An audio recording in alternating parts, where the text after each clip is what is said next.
Welcome back to Breakfast Television. An important conversation to have because, of course, we're less than a month away from the legalization of marijuana here in Canada. Dr. Zach Levine is back on the show to discuss this. And being an ER physician, do you see many people coming in? I mean, you know, having that sort of bad trip, perhaps, or what do you call it? Cannabis poisoning, I guess. Cannabis poisoning. Some people call it overdose, but it's a bit of a misnomer because people think of overdoses as potentially deadly, which is fortunately not the case with marijuana, cannabis. But yes, we're seeing more and more of it, and based on, like you were saying, based on statistics from places where it's been legalized, such as Colorado, we're going to see more and more of it. So that's one thing for sure, is we're going to see, and we're already seeing more people coming in with sort of bad trips, cannabis poisoning, where they basically, as opposed to... What happens to somebody on a bad trip? So as opposed to feeling mellow and good, which is the way people want to feel when they take cannabis or use cannabis, they feel, it's sort of the opposite. They kind of have a paradoxical effect where they feel paranoid, they can feel anxious, they can sometimes have hallucinations and even be floridly psychotic. Really? So it's really, it's a completely different thing, and it's scary. So people feel very scared, and they come in and they think that, you know, they're not in their right mind.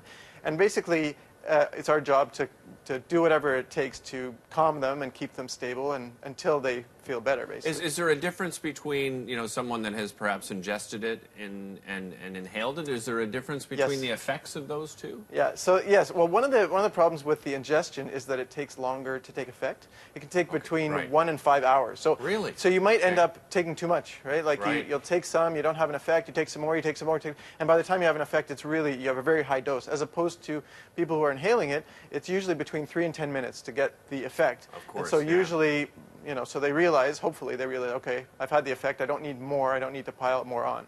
So that's the difference between ways of ingesting. You mentioned Colorado, and I'm sure a lot of people are looking towards Colorado to find out more information on what the effect has been. Yeah. What are some of the effects that, you know, in your research, what have you found out about Colorado as an example? Yeah. So one we talked about, more people coming to hospital and more people being hospitalized for it.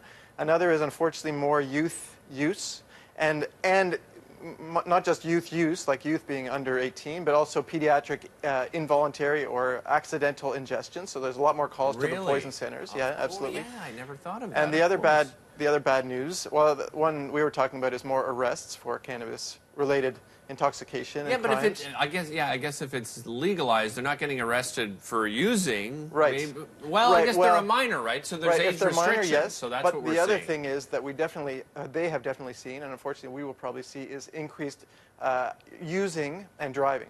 So basically driving under the influence, and then accidents and even deaths. They've tied it to increased deaths through car accidents. Deaths. Yeah, people who are using. So there's no safe level. Yeah. And I have to say, Quebec, you know, Quebec's pretty tolerant for certain things, and our age, you know, our age of legalization will be 18. But Quebec, unlike other places, has a zero tolerance for driving. If you have any THC, which is the active, the chemical in cannabis that gives you the high, if you have any in your system, then they will suspend your license for 90 days. However, that being said, testing is going to be difficult, right? Because we talked about this last week, and there's only one device available at the moment, but police forces across the country are saying, you know what, I don't know how accurate they're going to be, right? Because they're getting negative and positive on some of the tests. So what are the concerns about that? Yeah, so they have this saliva test, and they're working on more testers. But a lot of police forces haven't bought it because they're not sure how accurate it is. Right. So a lot of them are learning sort of field testing for sort of neurological,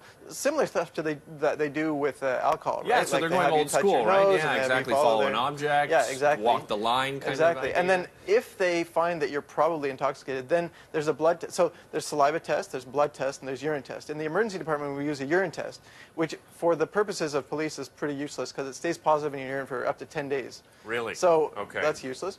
Even the saliva test can stay positive for up to 12 hours, 6 to 12 hours. So it's really just a positive or a negative. So you could have come down perhaps from your high, but it's still in your system. Whereas the blood test, which is the one that can give you an actual level, where in the rest of Canada they're using a level, so 5 nanograms per cc of blood is sort of the maximum. Here we're not using that, but even the blood test can stay positive for up to 36 hours.